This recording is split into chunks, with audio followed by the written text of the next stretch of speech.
ভারত মাতার জয়, জয় শ্রীরাম। বন্ধুরা, সময় এসে গেছে, পাল্টানো দরকার।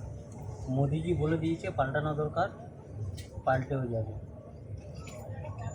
কিন্তু আমি এই কথাটা বলতে চাই যে ভারতে থেকে ভারত মাতার জয় বলতে যা সম্মানে লাগছে, যা বিবেকে লাগছে, আমি মুসলমান ভাইদেরকে দোষ দেবো না, আমি হিন্দু ভাইদেরকে দোষ দেবো যে তারা হিন্দু হয়ে ঠিক আছে জয় শ্রীরাম বলতে পারছে না।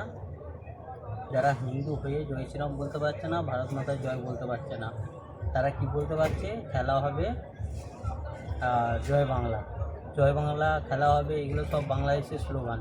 আর আপনি যখন বাংলাদেশের স্লোগান যখন বলতে পারবেন, যে জয় শ্রীরাম বলতে পারবে না সে হিন্দু নয়, আর যে ভারত মাতার জয় বলতে পারবে না সে ভারতবর্ষের নাগরিক নয়। আপনারা বিচার করুন, আপনারা জয় শ্রীরাম বলবেন না ভারত মাতার জয় বলবেন, না খেলা হবে এবং জয় বাংলা বলবেন, বাংলাদেশের স্লোগান নিয়ে চলবেন। বাংলাদেশের স্লোগান নিয়ে যখন চলতে চাইছেন, সময় এসে গেছে, আপনাদের সময় এসে গেছে বন্ধুরা, পাল্টানো দরকার।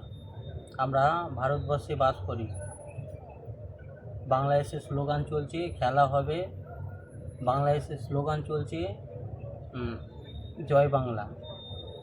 কিন্তু আমি হিন্দু হয়ে ভারত মাতার জয় বলতে পারছি না, হিন্দু হয়ে জয় শ্রীরাম বলতে পারছি না। সময় এসে গেছে বন্ধুরা, পাল্টানো দরকার।